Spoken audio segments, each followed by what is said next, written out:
Halo, Assalamualaikum warahmatullahi wabarakatuh. Semangat pagi. Apa kabar sahabat semua?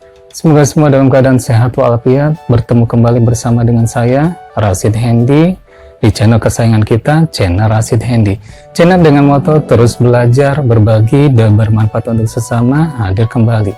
Adapun topik bahasan tayangan video kita kali ini adalah yang berikut ini.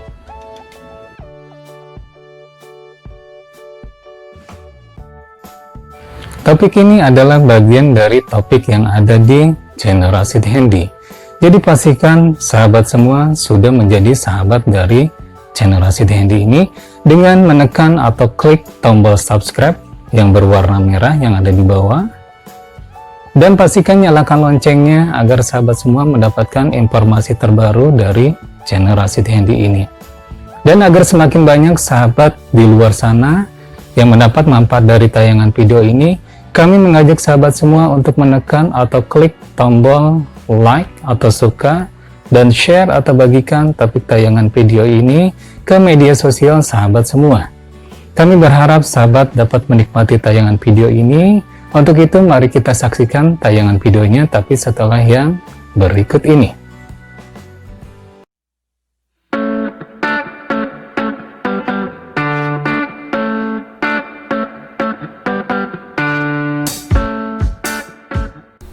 Halo sahabat, edisi kali ini kita bertemu kembali terkait dengan edisi simulasi dengan topik bagaimana cara melakukan audit internal sistem manajemen ISO.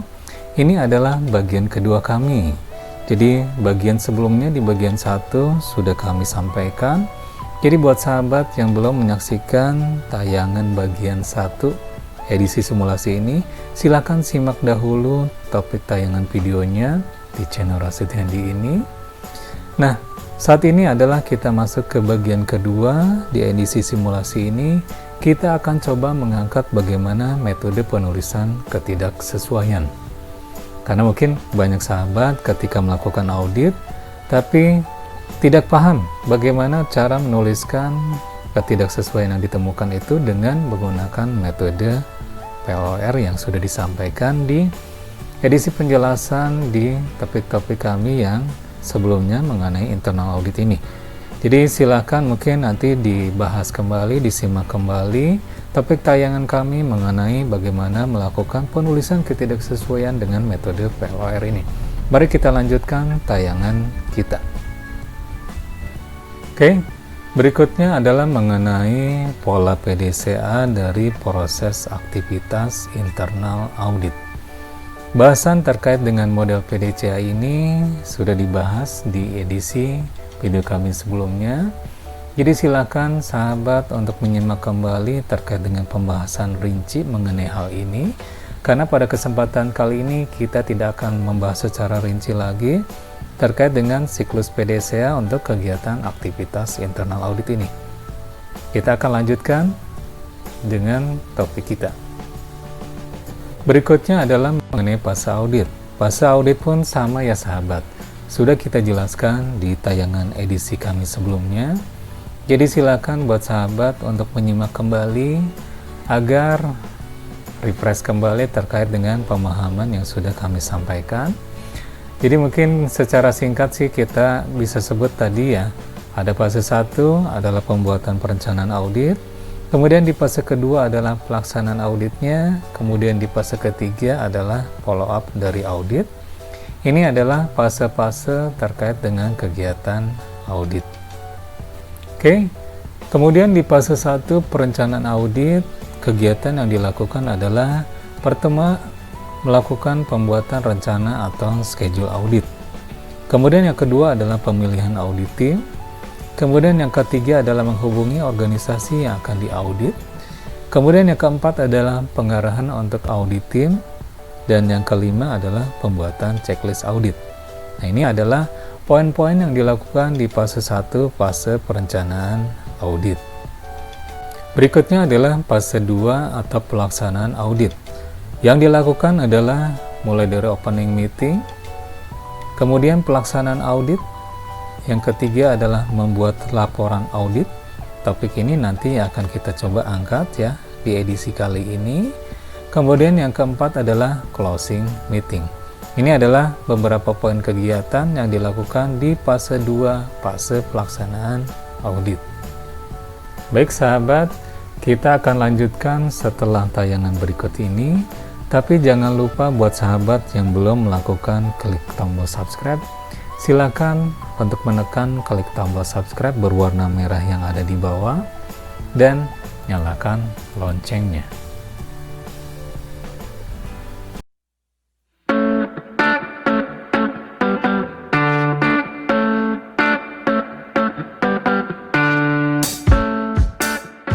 Baik, kita lanjutkan sahabat. Berikutnya adalah mengenai pembuatan laporan audit. Oke, jadi saat ini adalah terkait dengan pembuatan laporan audit. Jadi yang dilakukan adalah pada saat melakukan laporan audit ini adalah yang pertama adalah mencatat semua temuan audit baik yang conformity atau yang sesuai, non-conformity atau yang tidak sesuai, ataupun improvement opportunity atau peluang perbaikan. Berikut dengan objektif evidence-nya, bukti-bukti objektif yang dilihat pada saat audit yang dapat menggunakan ini checklist. Kemudian berikutnya adalah menentukan klasifikasi setiap non-conformity tadi, jadi terkait dengan jenis temuannya. Lalu yang ketiga adalah mengkonfirmasikan setiap temuan, terutama yang non-conformity atau yang tidak sesuai ini, kepada auditi, lalu mintakan tanda tangannya atau sign-nya. Lalu yang berikutnya adalah melakukan pencatatan non-conformity pada corrective action request atau CAR, atau permintaan tindakan perbaikan, nama lainnya. Kemudian yang berikutnya adalah compile non-conformity, gabungkan seluruh ketidaksesuaian dalam suatu tabel untuk menunjukkan distribusinya di dalam organisasi. Nah, ini adalah item-item kegiatan yang dilakukan pada saat melakukan pembuatan laporan audit. Nah, sahabat, ketika menjadi internal auditor, pasti ada kemungkinan sahabat menemukan ketidaksesuaian. Jadi, kondisi di mana antara kriteria audit dengan aktualnya, dengan realitas yang ada di lapangan ternyata tidak sesuai, maka itu adalah menjadi ketidaksesuaian. Nah, sahabat otomatis ketika menemukan ketidaksesuaian tadi harus menuangkan di dalam laporan ketidaksesuaian. Nah, saat ini yang disepakati atau yang populer ketika menyusun laporan ketidaksesuaian adalah dengan menggunakan metode ini, PLOR.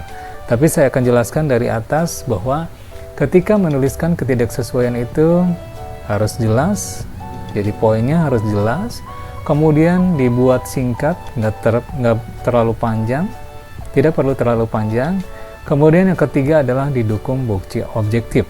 Jadi ketiga hal ini, bila kita buatkan satu kaidah, yaitu kaidahnya adalah PLOR, yaitu P-nya adalah problem, kemudian L-nya adalah location, lalu O-nya adalah objective evidence atau bukti objektif yang ditemukan pada saat audit, kemudian yang R-nya adalah referensi. Ini adalah metode penulisan ketidaksesuaian dengan kaidah metode PLOR. Nah, contohnya seperti apa? Berikut kami tampilkan contoh cara penulisan metode PLOR ini. Oke, di sini ada contoh evaluasi supplier belum konsisten dilakukan. Ini adalah merupakan problemnya. Kemudian, misal pada departemen purchasing, ini adalah location-nya. Supplier bahan baku PT ABC, form evaluasinya masih belum diisi. Ini adalah objektif evidence-nya. Ini tidak sesuai yang diminta oleh institusi kerja evaluasi supplier. Ini adalah referensinya. Jadi, susunan kalimat yang dilakukan atau yang dibuat terkait dengan ketidaksesuaian adalah dengan menggunakan kaidah PLOR ini. Jadi sahabat, ketika nanti menjadi internal auditor, silakan tuliskan ketidaksesuaian sahabat di form yang memang sudah disediakan dengan menggunakan kaidah PLOR ini. Nah, ini adalah salah satu contohnya. Mungkin banyak sahabat yang perlu atau merasa kebingungan bagaimana sih menerapkan terkait dengan metode PLR ini, di tayang berikutnya kita akan coba mengangkat beberapa contoh bagaimana menggunakan metode PLR ini dalam menuliskan ketidaksesuaian. Kita lanjutkan. Baik sahabat, kita akan coba simulasikan kegiatan ini terkait dengan menggunakan metode PLR dalam penulisan ketidaksesuaian dalam kasus-kasus yang nanti akan coba kami angkat.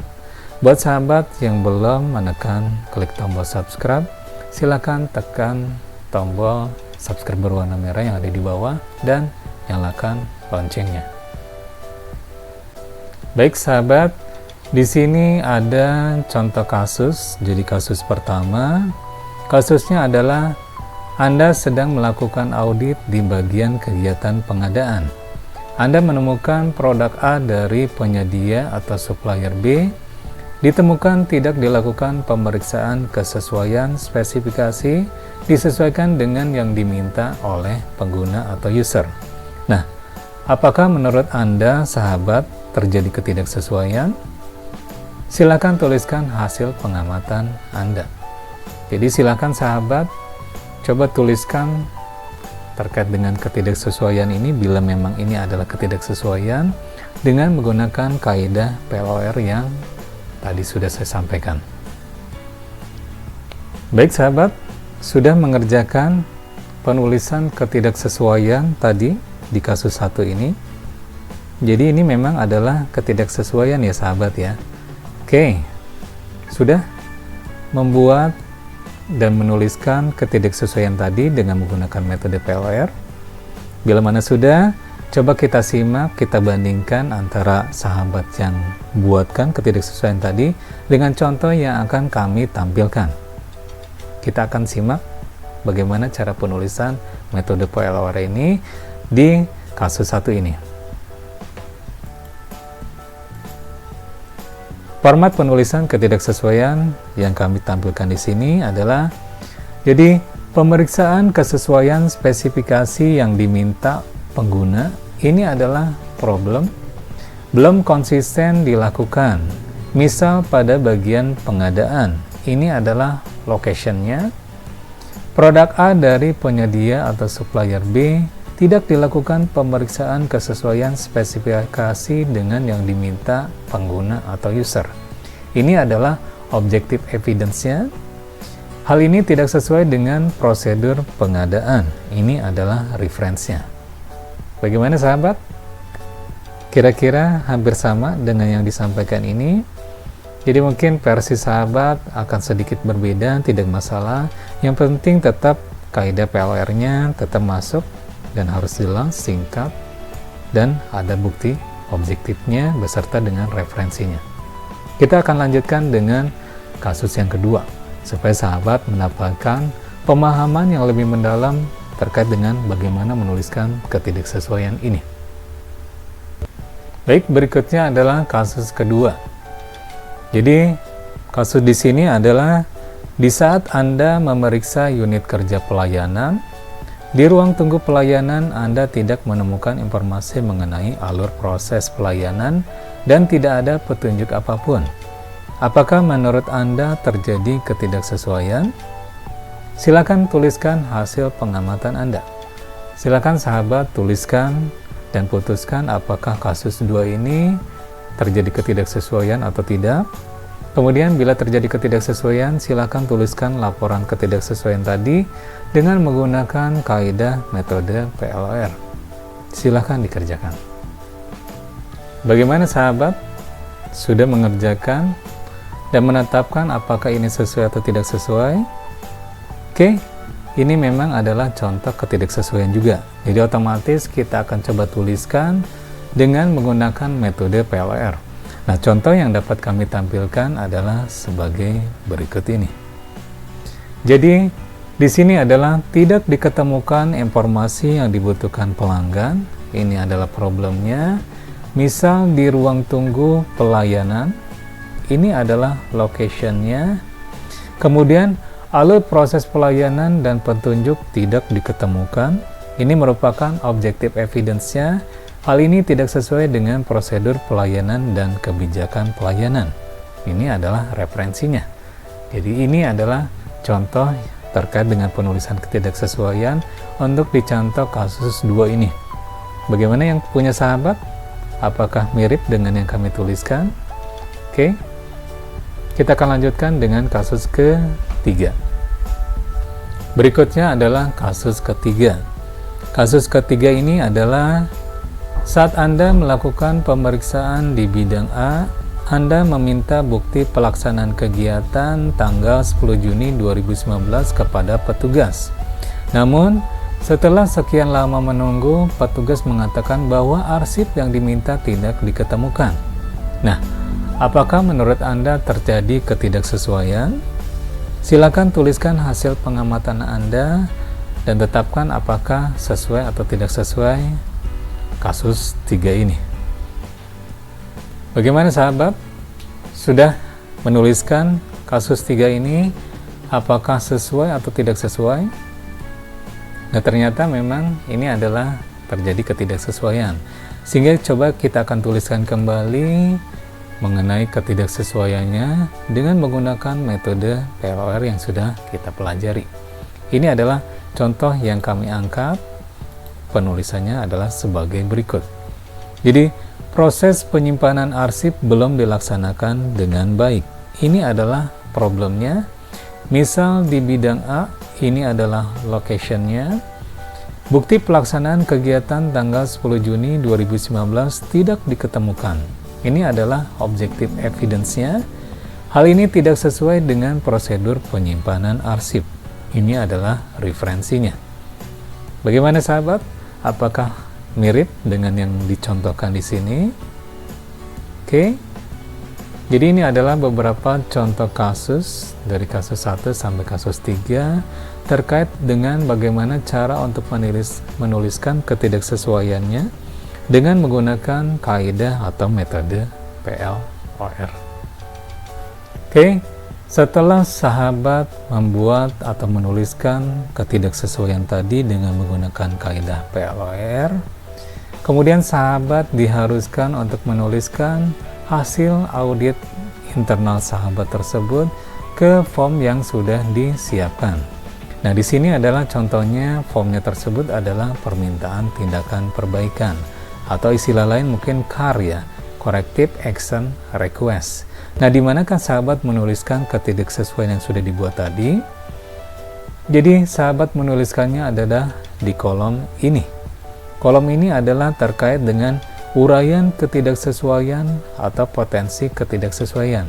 Jadi, silakan sahabat menuliskan ketidaksesuaian tadi yang menggunakan metode PLOR tadi di kolom ini. Oke. Jadi disinilah sahabat menuliskannya untuk kemudian nanti akan ditindaklanjuti oleh auditi terkait dengan temuan audit internal ini.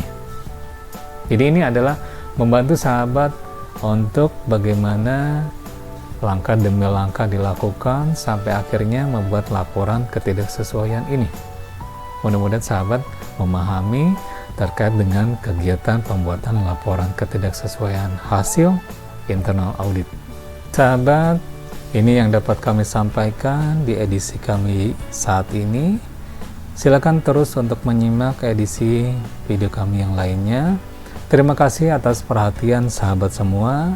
Sampai jumpa di edisi kami yang berikutnya.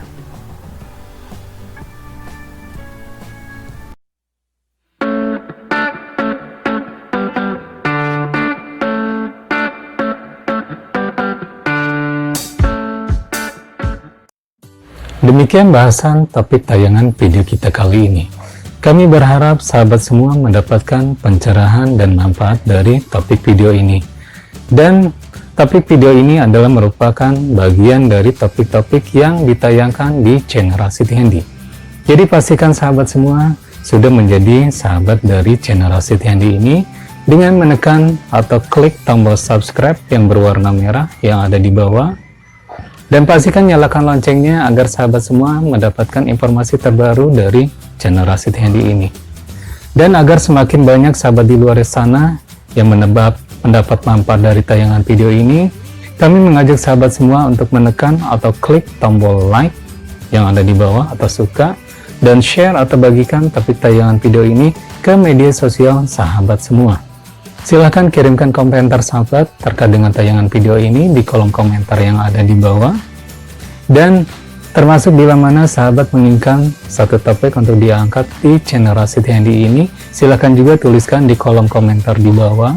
Semoga kami bisa menayangkan di topik kami berikutnya. Tetap terus menonton tayangan video-video menarik kami lainnya, dan pastikan sahabat untuk tetap terus belajar, berbagi, dan bermanfaat untuk sesama. Saya akhiri dengan semangat pagi. Assalamualaikum warahmatullahi wabarakatuh.